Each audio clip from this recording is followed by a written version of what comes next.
Night of Champions has come and gone, and with it, we've got a brand new WWE World Heavyweight Champion in Seth frickin' Rollins. And even though most people believed and predicted that Seth Rollins was gonna be the winner of this entire tournament from the very start, the match that he had to open the show, to open this pay-per-view event in Saudi Arabia against the phenomenal one AJ Styles, was definitely an instant classic. Now, I too went into this match knowing fully well that Seth Rollins was going to walk out with the championship no matter what. That's just something that in my mind was already preset. It was already predetermined going into the pay-per-view. I said it in the past. I'm a big fan of AJ Styles. I've loved him. I've been a fan of him ever since I first watched him wrestle inside a six-sided ring back in 2009 with TNA Wrestling. That's how big of an AJ Styles fan I was. And even then, even during this match, props to both of these guys. Props to both Seth and AJ, even though they don't need it. Even though we all knew that they were going to pretty much have match of the night, which it definitely was. AJ Styles, Seth frickin' Rollins, they made me believe, they made me think that AJ could win this title. That AJ could once again become world champion in WWE. Now, with that said, the right man won. The right man became the WWE World Heavyweight Champion, and that is Seth frickin' Rollins, because he is a Monday Night Raw superstar. And even though if AJ Styles had won the title, Michael Cole explained during commentary, had he won the title, he would have been transferred over back to Raw. That would not have worked in terms of storyline purposes, because that would be breaking up the OC over on SmackDown. And obviously, we can't have that. And now Seth frickin' Rollins can rule Monday Night Rollins once more. And tonight, you can bet your ass we're going to have a celebration of a lifetime for the Revolutionary. And we're going to have the whole arena chanting, singing Seth frickin' Rollins' name throughout the entire show. Even more when he is out there. Now, with that said, who is going to be Seth frickin' Rollins' first challenger going forward? It won't be Brock Lesnar, it won't be Cody Rhodes, because those two men, that rivalry, that feud, it's far from over. It's far from over, because even with a broken arm, even with the fact that Brock Lesnar is the beast incarnate, he beat the living crap out of Cody heading into the pay-per-view. He broke his arm in storyline. He mutilated his arm during this entire pay-per-view. And he barely got the win over Cody Rhodes. Cody Rhodes did not tap. He passed out. The referee had to stop the match, and that gave Brock Lesnar the win. Now you can bet your bottom dollar that both Brock Lesnar and Cody Rhodes are not content with that being the end of their rivalry, of their feud. So this will definitely continue. I don't know if it's going to continue at Money in the Bank, or if it's going to continue at SummerSlam. But it will continue. So we can rule both of those men out for the World Championship run right now. Now, I would have loved for the Judgment Day to rule Monday Night Raw, to be the top guys and have a world champion. But here's the thing. Damian Priest and Finn Balor were both in this World Championship tournament, and they both got eliminated, so they both lost. Now, different circumstances, different scenarios in the future that could still lead to them being top challengers to Seth frickin' Rollins. But for right now, I think the best perfect challenger to have is somebody who we haven't seen since WrestleMania, and somebody who should return to his villainous heel ways, and that is Drew McIntyre. Now, I'm hoping Drew McIntyre returns on tonight's episode of Monday Night Raw and challenges Seth frickin' Rollins for that brand new, beautiful, big gold WWE World Heavyweight Championship. Because that match in London And then the following match at SummerSlam is going to blow the roof off the place. And Drew McIntyre beats Seth Rollins in size and in power. And that's what you want. You want your babyface against the odds, especially if he's the world champion. You want him against the odds defending his title. So we'll just have to wait and see. We'll just have to wait and see. But for now, Seth freaking Rollins is once again on top of the mountain of WWE. And nothing and nobody can take that away from him. Now, as you may recall, during my prediction show for Night of Champions, I did mention I did want the WWE World Heavyweight Championship match to main event the show. I think it would have been the best position for this brand new world title, for it to be in the main event of a pay-per-view. And it wasn't. It opened the show. But much like at the Royal Rumble, there was a purpose behind it. Much like at WrestleMania Night 1, there was a purpose behind it. Because the fact of the matter is, WWE is telling the best story in the past 2-3 years. And that is the rise of the Bloodline, and now the dissolution, the disbandment, the destruction of the Bloodline. And it's getting closer and closer, and they're giving us crumbs and crumbs, especially with the tag team main event. So with that said, the story points that they hit during the main event of Night of Champions, that is why the World's Championship match went on first. That is why it wasn't the main event.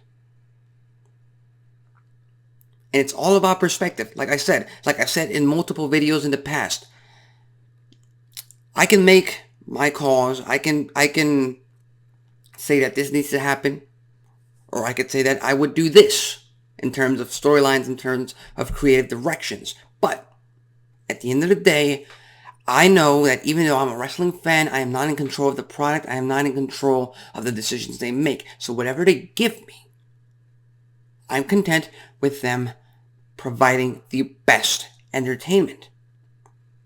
And I choose to view this brand new WWE World Heavyweight Championship in the same light as the WWE title that Roman Reigns currently holds.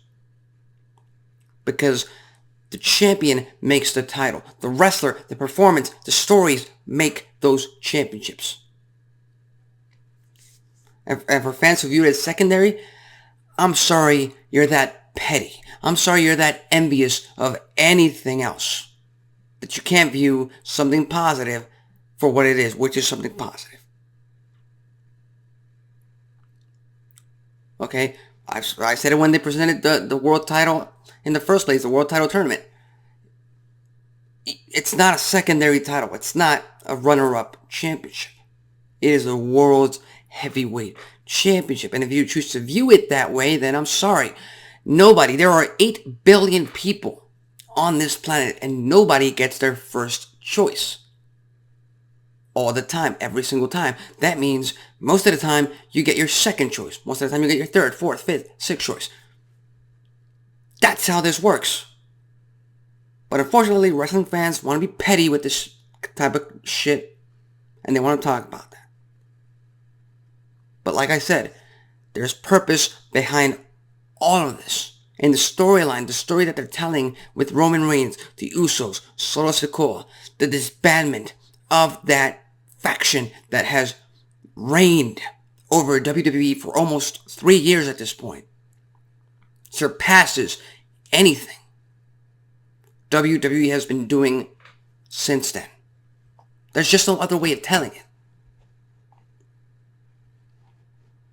Kevin Owens and Sami Zayn walked out of Saudi Arabia still undisputed tag team champions, which is ultimately what I wanted, because Roman Reigns doesn't really show up every single week on SmackDown. Meaning, the tag team titles, if they had gone to Sikoa and Reigns, would have pretty much disappeared from WWE television. That's not good. That's not okay, because we need tag team wrestling. Otherwise, we get a lot of the same thing on Raw and SmackDown, and that just would not have worked. So obviously, WWE played their cards right. They gave us the exact thing that we needed in terms of furthering the storyline with the Usos and Roman Reigns and keeping the titles on Zayn and Owens and pretty much solidifying them as the tag team champions. Now they can finally move away from Reigns, Sikoa, the Usos, Paul Heyman, all of it. It's over. It's over. It's all about family affairs. It's all about internal affairs between the mafia that Reigns currently leads and currently is crumbling. That is the story WWE is trying to continue to tell. And will it come to a finish at SummerSlam, Survivor Series, Royal Rumble, WrestleMania next year? I don't know. But all I know as a wrestling fan is we are living the very last moments of the Bloodline. So I, for one, choose to enjoy the story beats every single image. I popped when the Usos mistakenly, because it was mistakenly, I don't know why I put the air quotes up, but mistakenly hit Solo Sikoa. And then Reigns, that's all he sees. He didn't see Sami Zayn move out of the way. He didn't see that. And then Reigns doing what he does best, trying to put his cousins down, keep him under his thumb. He pushed Jimmy Uso out the way. He pushed Jey Uso out the way.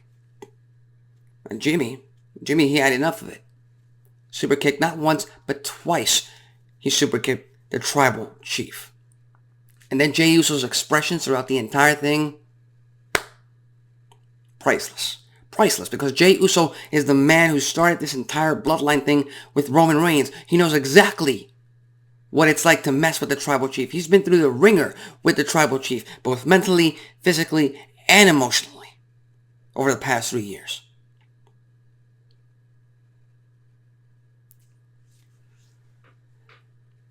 And now, the bloodline is elevating Solo Sikoa. It took 3 finishers from 4 different men to take out Solo Sikoa and give him his second pinfall loss in WWE TV. That's all I'm going to say. But for now, let's wait and see what happens, what transpires tonight on Monday Night Raw. Gunther retained his Intercontinental Championship in a fantastic matchup against Mustafa Ali. And again, back and forth, put up a much better fight than I thought he would have. The Intercontinental Championship reign continues, and I'm hoping it continues for a very, very long time. I think Gunther deserves to be the longest Intercontinental Champion of all time. He might be 100 days away from that. He might be less, a little bit more. I don't know, but he's pretty damn close. The Raw Women's Champion, who is now the SmackDown Women's Champion, Rhea Ripley, because she's on Monday Night Raw. Again, it's a little bit confusing, but I'm willing to work with it. Rhea Ripley squashed Natalya at Night of Champions. And I mean both literally and figuratively. The match lasted all of 10, 15, 20 seconds?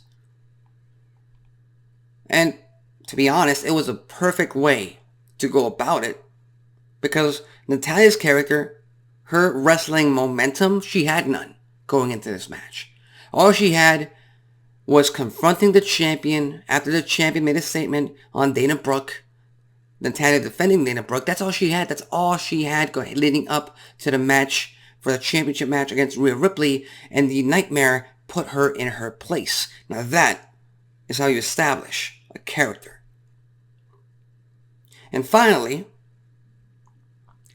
Trish Stratus got the win over Becky Lynch with a little help from Zoe Stark, who's making waves in the women's division, because she is now involved in one of the most high-profile storylines in WWE right now. Yes, as a lackey of Trish frickin' Stratus, but that's going to elevate Zoe Stark. If anything, after this 3-match series is done between Trish and Becky Lynch, maybe Zoe Stark gets to the point where she can challenge Becky Lynch to a one-on-one match and actually put up a good fight. I don't know. We'll just have to wait and see. But we need that to happen. And who knows? Maybe even we get Trish Stratus and Zoe Stark as tag team champions. Maybe at Money in the Bank at London, we get Zoe Stark and Trish Stratus tagging against former women's tag team champions Becky Lynch and a returning Lita. Instead of making it 3 singles matches, we put that tag team match in the middle in London, and then at SummerSlam we have the big blowout between Trish Stratus and Becky Lynch. That might happen. And I'm all for it. So with that said, what were your thoughts on Night of Champions? What are your thoughts on the Bloodline crumbling? What are your thoughts on Seth frickin' Rollins becoming World's Heavyweight Champion once again for the first time in over 4 years? Almost 4 years. And what are your thoughts on the entire match between Cody and Brock Lesnar? What do you think is the next chapter in that story to tell tonight on Monday Night Raw? Money in the Bank is just around the corner, July 1st, I believe, in London. Come on, you can't get excited about that. Let's go. So with that said, tune in later on tonight to the USA Network for another episode of Monday Night Raw. I'm Alexis Carrillo. This has been Wrestling Talk, and I'll see you next time.